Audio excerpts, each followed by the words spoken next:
I thought I'd just read you a few little passages from my book to give you an introduction.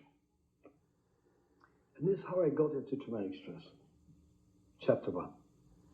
The Tuesday after the 4th of July weekend 1978 was my first day as a staff psychiatrist at the Boston Veterans Administration Clinic. As I was hanging a reproduction of my favorite Bruegel painting, The Blind Leading the Blind, on the wall of my new office, I heard a commotion in the reception area down the hall. A moment later, a large, disheveled man in a large, stained three-piece suit, carrying a copy of Soldier Fortune magazine under his arm, burst through my door. He was so agitated and so clearly hungover that I wondered how I could possibly help this hulking man. I asked him to take a seat and tell me what I could do for him. His name was Tom. 10 years earlier, he had been in the Marines, doing his service in Vietnam. He spent the holiday weekend holed up in his downtown Boston law office, drinking and looking at old photographs rather than with his family.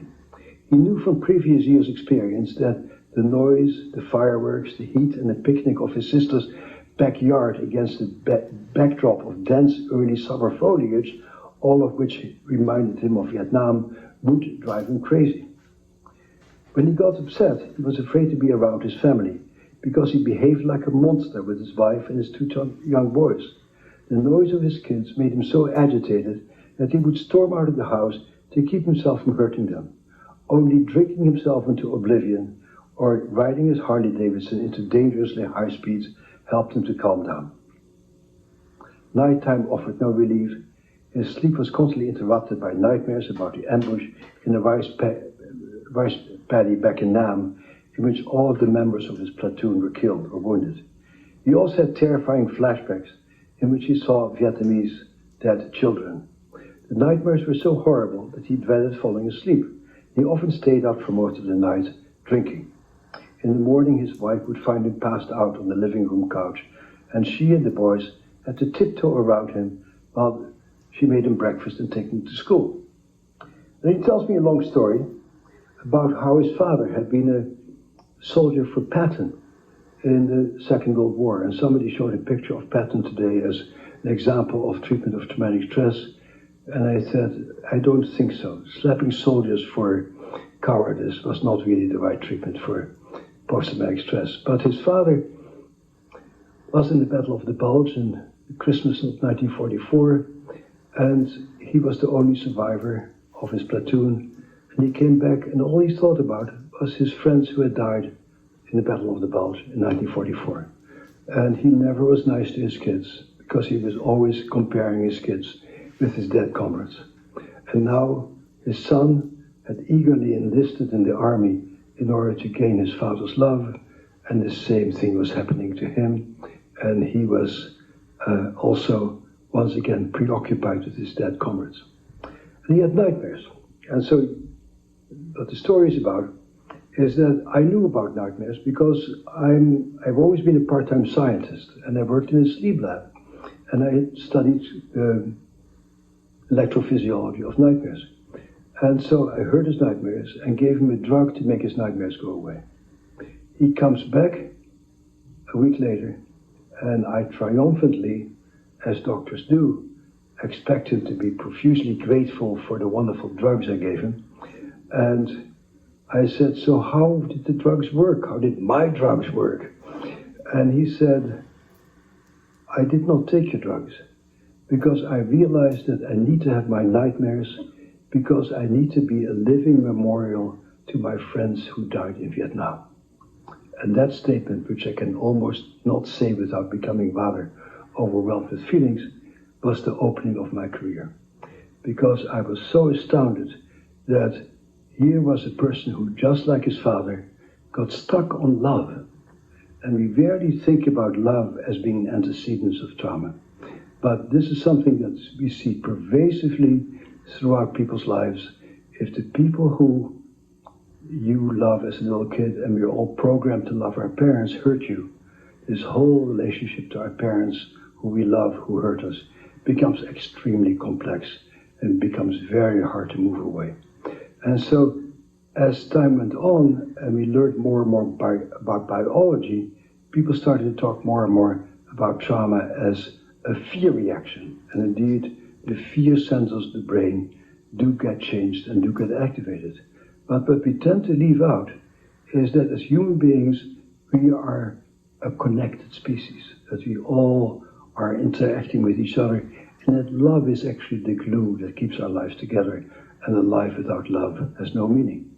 And that love is also a very important part of traumatic stress, and gets very messed up in traumatic stress. So you get to love people who do terrible things to you, and you get to hate people who are very nice to you, and you can get sexually excited about things that hurt you, and you get numbed out to things that are pleasurable, and all of these things get very messed up. And many of these dimensions have been left out of our over-simplistic, stupid diagnostic system that we basically built up to firm up our relationship with the drug companies. So, this is true. I know because I did the first study ever on Prozac for PTSD. I did the first study ever on Zoloft for PTSD. I was a very grateful recipient of the municipals of the drug companies. I loved doing drug research because it was early and it offered a lot of promise that drugs could make a significant difference. Drugs were not bad. Drugs can be helpful. I would be the last person to say never use pharmaceutical agents. They have their place. But what happened is that our culture changed. And we forgot about human beings, even as we started to be able to treat them maybe a little bit better with the drugs that we have. And so we lost our perspective in a way. And I think meetings like these ones are meetings that are meant to recreate our perspective.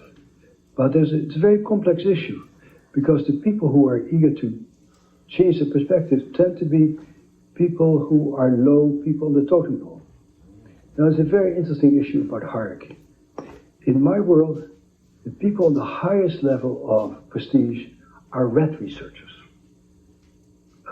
Because rats, things you can easily manipulate, they can really be scientists. So right now we have many articles by rat researchers who tell clinicians how to treat their human patients. It's an odd thing. I would really not tell rat researchers how to treat their rats better on the basis of what I know about human beings. But the hierarchical situation in our hierarchy is that if you have a nice little laboratory where you can really do things very cleanly, you are the better scientist than all of you who work with gang members, teenage pregnancy people, abused kids, because you are the low people on the totem pole.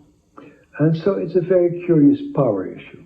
And part of what I hope to do with my book is to encourage you to take more power. And when people tell you to give your patients bullshit diagnosis, like oppositional defiant disorder or bipolar disorder, to say, no, I'm not going to do that, because that is nonsense. That's not what my patients suffer from. I want to be a real diagnostician. I want to really identify what my patients are suffering from, and not some stupid list that was made up by a bunch of people who run a laboratory but never see a human being in their lives. So these are very complex issues that get played out in very complex ways and have a lot to do with money and power, etc., etc. So good luck to you. So it is the end of this chapter. In the 3 decades since I met Tom, we have learned an enormous amount, not only about the impact and manifestations of trauma, but also about ways to help traumatized people find their way back. Since the early 1990s, brain imaging tools have started to show us what actually happens inside the brains of traumatized people. I happen to again be lucky and be at the right time and the right place, and my group did the very first neuroimaging study ever about traumatized people, and we found some very interesting findings.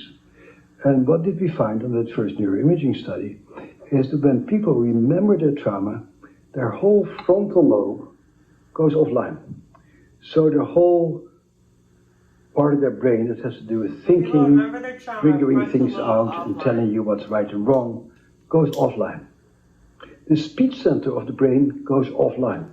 There's a big hole in the speech center. It's as if people have a stroke in Broca's area. And so people who are traumatized become dumbfounded. They are struck with speechless terror. That happened to show up on the very first neuroimaging study of trauma. That's interesting, because therapists tend to be people who love yakking and love talking. I love to yak also. I'm also a yakker, and I think that telling people your internal truth is terribly important. But when you come to the very core of your trauma, you're speechless. You cannot really tell what happened, because your brain is dumbfounded. And so for me, that opened up a whole quest, which happened to be a very joyful and interesting quest, and I'll show you some examples of it, of how do you get to that pain, that hurt, that frozenness, while you bypass language. And so in the past few years, we did the first NIMH-funded study of yoga for PTSD, and it turned out that yoga had better results in a very, very impaired population than any drug treatment had ever had on any traumatized population. So that sort of opens up some very interesting questions, that you can actually learn to calm your brain and your body down more effectively than drugs by engaging in practices that are important for some people over there, far away, uneducated, stupid people who just sit on mountaintops, sitting on their butt in lotus position, breathing. And somehow these people have something to offer to us in Los Angeles and even to us in Boston about how you can regulate yourself. And it becomes very clear that probably those strange things that people developed in India and China were probably developed to help people deal with trauma, because India and China are not any more reasonable or safe countries than we live in, but they have another way than we have, besides our Western way, is to take a drug and to take a swig and to drown our sorrows in alcohol. And somehow these Chinese and these Japanese and these Chinese and these Africans have found other ways of calming your body down that does not involve chemicals, which is quite interesting. So one of the things that we get with globalization, we start learning from other people. And so now we get the interesting situation that Americans sometimes have a little bit of a high opinion about themselves. Have you ever noticed that? And so we have the answer. And certainly this whole evidence-based stuff that you now get is based on studies on patients who, all the patients that you see would be excluded from any of the studies because your patients are too crazy, drug addicted, upset, freaked out, and unstable to ever be in a scientific study. So you have evidence-based treatments that are based on a population that has nothing to do with the populations that you treat. Next time, when people tell you, we won't fund you for what you're ever doing, you say, but, sir, read those papers of the evidence-based treatment. They got a 10% improvement on people who were much healthier than the people I'm trying to treat. And so, can we show you some evidence-based treatment about people who are as crazy and sick and upset and weird as the people who I treat? Can you please show me the studies that really show that work? And that's part of our challenge, is to do studies on real people, the very disrupted people. And then I get amazed when a colleague of mine, Jenny Phillips, goes into an Alabama jail. I don't know how the hell she got the courage together, but she got people in a maximum security prison, and she got a group of meditators in there and taught them Vipassana meditation. To be still and quiet and to notice your internal world for 7 days in a row, during which you don't say a word to anybody. It's very hard. You can just about only do that in a captive population. But after 7 days of shutting up and just meeting your internal demons, feeling yourself, from what I can see from all the case reports and the movies I see, these people had real outcomes. The sort of outcomes we rarely get to see in our clinical practice. So now, is Vipassana meditation the thing you should do? And should insurance companies pay for it? It's up to you to ask for them. I won't do that for you. I'm working hard enough as it is. So it's complex. So, the next piece I say here. We have also begun to understand how overwhelming experiences affect our innermost sensations and our relationship to our physical reality, the core of who we are. We have learned that trauma is not just an event that took place sometime in the past. It is mainly an imprint left by that experience on mind, brain and body, most of all the body. Trauma, the story is over, the event is over, it happened a long time ago. It's really no longer relevant. But your body continues to feel as if it's happening right now. You continue to feel heartbroken, your gut continues to be avenged, you continue to be uptight, frightened, tense.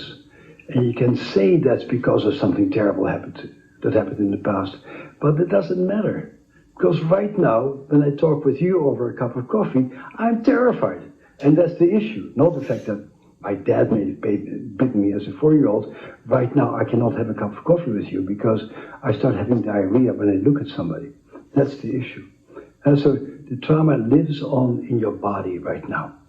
And so our challenge is, how do we help people to befriend their bodies, to love their bodies, to feel safe inside of our bodies? That's why the book is called The Body Keeps the Score.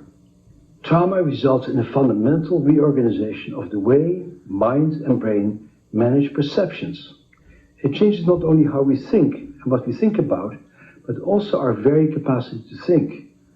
We have discovered that helping victims of trauma find words to describe what happened to them is profoundly meaningful, but usually not enough. The act of telling the story doesn't necessarily alter the automatic physical and hormonal responses of bodies that remain hypervigilant, prepared to be assaulted or violated at any time. For real change to take place, the body needs to learn that the danger has passed and to live in the reality of the present. Our search to understand trauma has led us to think differently, not only about the structure of the mind, but also about the processes by which it heals. And let me illustrate that. It's a nice British movie.